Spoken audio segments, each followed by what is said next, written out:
Magandang umaga po mga kababayan. Pag-usapan natin itong survey ng Publicus Asia. Maging yung impeachment trial na kasalukuyang ginaganap dyan sa Senado. Yung ating Pangulo, kung inyong maalala mga kababayan, ay nagsalita sa kanyang press conference at sinabi niya doon na siya daw yung nag-expose ng corruption, siya lang daw yung nakapagpakulong, di ba? Marami siyang sinabi na pabor sa kanya, mga kababayan. Despite na napakarami niyang sinabi, nung maglabas ang Publicus Asia survey, yung entire cabinet secretary niya, mga kababayan, kasi alam naman natin talaga na si BBM, yung kanyang survey ay negative 15, di ba? First quarter, saka second quarter, puro negative. Record holder nga po eh. Sa lahat ng presidente, siya lang nakaabot niyan. Doon sa mga supporter ni BBM. Baka hindi nyo alam yan, pinapaalam ko lang po sa inyo. Ngayon, yung survey naman po ng kanyang buong entire cabinet secretaries ay negative 27. Alam po ninyo, sabi ko nga po sa inyo, ang naniniwala na lang kay BBM yung kanyang mga secretaries at yung mga taong mga bulag, bingi na patuloy na sumusuporta at personal na nakikinabang sa administrasyon ni BBM. Wala na po, malala na po mga kababayan eh, di ba? Palala ng palala. Yung siya din lang ang nakagawa nung first quarter ng GDP, gross domestic product. Ibig po sabihin niya, yung kabuuan ng produkto natin na sa first quarter pa lang ay 2.8% lamang po, di ba? Record holder po yan eh. Siya din ang nakagawa niyan, mga kababayan. Kaya ewan ko kung paano ito sasagutin ng mga trolls, di ba? Sabagay, yung mga trolls kasi pag sumagot eh puro pagalit. Lagi po naghahamon ng away. Ayaw po nilang maririnig o mababasa itong mga ganitong klaseng mga datos, di ba? Kaya nga po nagtataka ako doon sa mga supporter. Bakit nga ba, ano ba, meron talaga itong mga supporters na to? Diba? Siguro nga,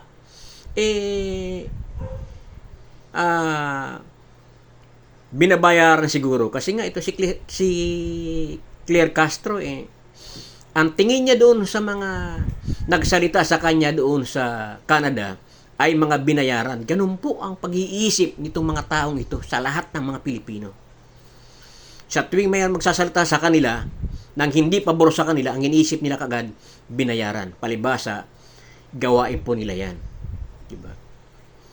Anong palagay nila sa mga Pilipino? Hindi marunong manindigan at tumayo sa kanilang mga prinsipyo para sa katotohanan? Ganun ba lahat ang pagtingin nila sa mga Pilipino? Grabe itong mga taong ito, mga kababayan. Ngayon, punta naman natin yung impeachment dyan ngayon sa Senado. Kasi kapansin-pansin na po di ba? Pati itong si Sherwin Gatchalian na ginawa nilang palamuti. Ayan po ang napapala sa walang sariling disposisyon sa sarili. Naniniwala ka lang doon sa iyong amo. Kaya nangyari, kahiya-hiya ang nangyari dito kay Senator Senate President Sherwin Gatchalian.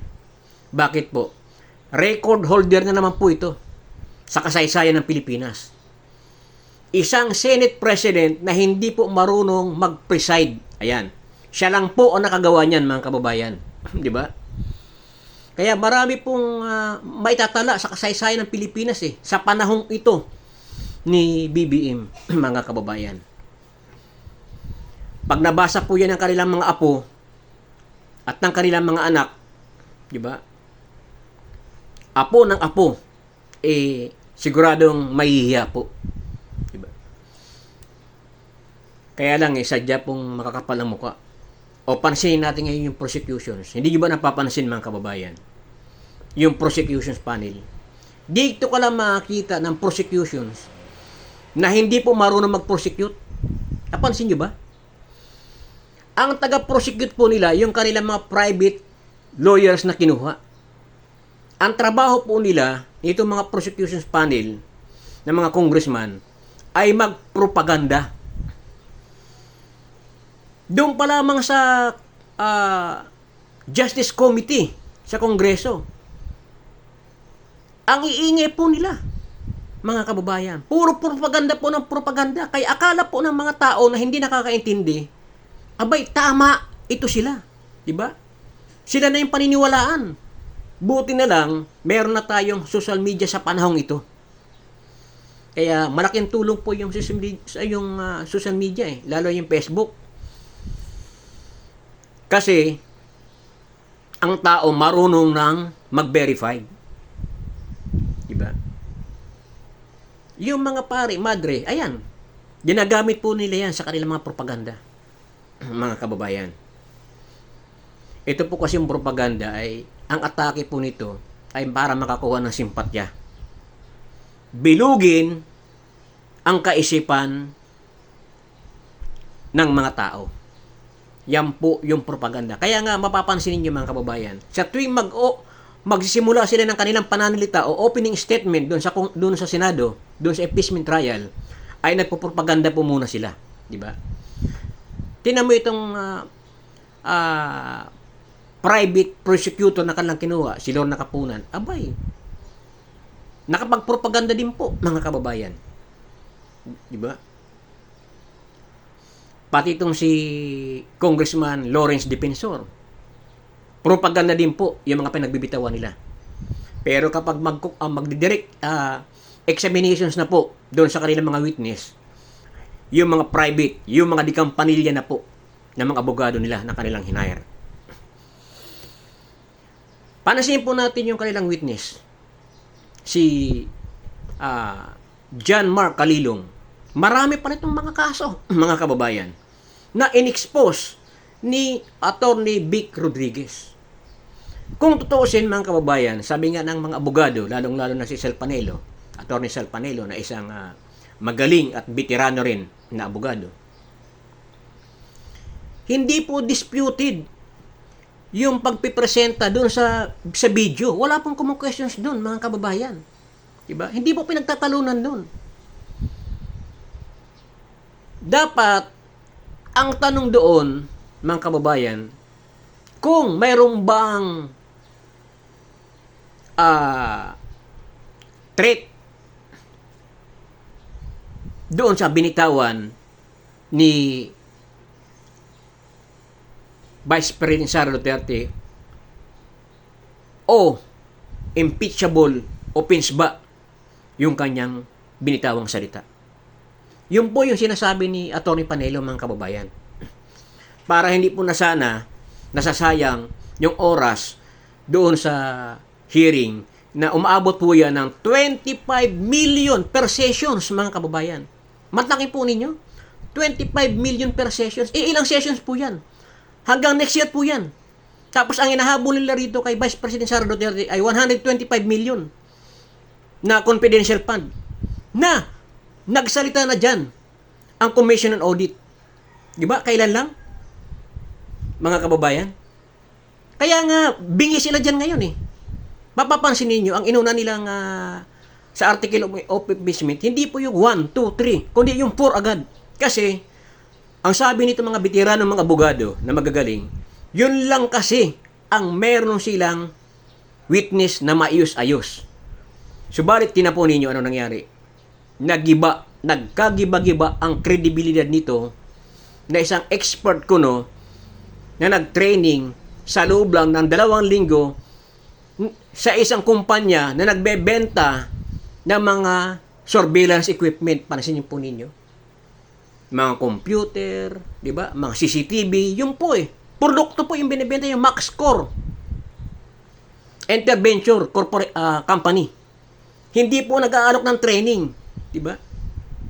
Dapat, doon po siya nag-aral sa mga kumpanya na nag-aalok ng mga training for expertise. Hindi po doon siya nagbebenta ng mga produkto, mga kababayan. Kaya mapapansin po natin dito, pati po yung mga senador, di ba? Na nagtatanong, lalo na ito si Senator Pampilo Lacson, lagi po nagpaparinig.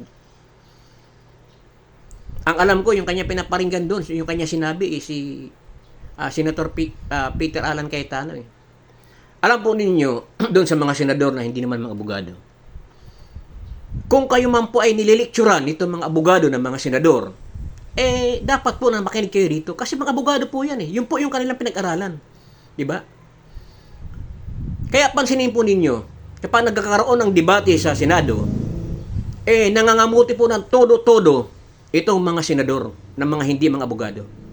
Kaya panahon na mga kababayan, na pag tayo mag-iilik ng isang senador, dapat po talaga abogado.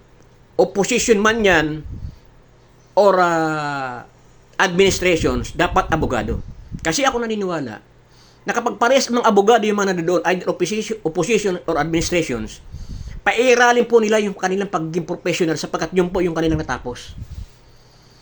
At ang outcome po ng kanilang debate ay makikinabang po dyan ang taong bayan. Diba? Sapagkat lalabas po dyan yung magagandang katwiran ng isang batas, yung isang bill, at may isa sa batas para sa sambayan ng Pilipino. Tingnan niyo po yung mga senador na hindi namang mga abogado. Pag magtanong, pahapyaw-hapyaw para may masabi lang po. Diba? Ang pinakamagaling si Lito Lapid. Bakit? Hindi nagsasalita, di ba? Hindi nag-interpolate, hindi nagmo-motions, hindi nag-manifestations, wala lang, di ba? Siguro idol ni Win Gatchalian si Senator Lito Lapid. Tingnan mo ngayon, di ba? Katakot-takot na kahiyaan yung inabot niya ngayon sa kanyang tanang buhay. Ginawa siyang display. Di ba? So mga kababayan, bantayan natin yung pagtitestify ni Attorney Lopez. Diba? Ito yung abogado na ikinulong nila doon sa Congress. Kaya nakapagpasalita po ito ng prepare Typhoon Inday is coming. Diba? Lako, yari kayo dyan. Dito makapagsasalita na itong abogado na ikinulong nila dyan sa Congress, hindi na nila ito mapagbabawalan. Mapapanood po ito ng sambayan ng Pilipino. Napakaganda po ito. Panoorin po natin ito si Atty. Zuleika Lopez sapagkat marami po itong revelations na bibitawan dyan ngayon sa nagpapatuloy na impeachment dyan sa Senado. Maraming salamat po at hanggang dito na lang po. Magandang araw po sa ating lahat.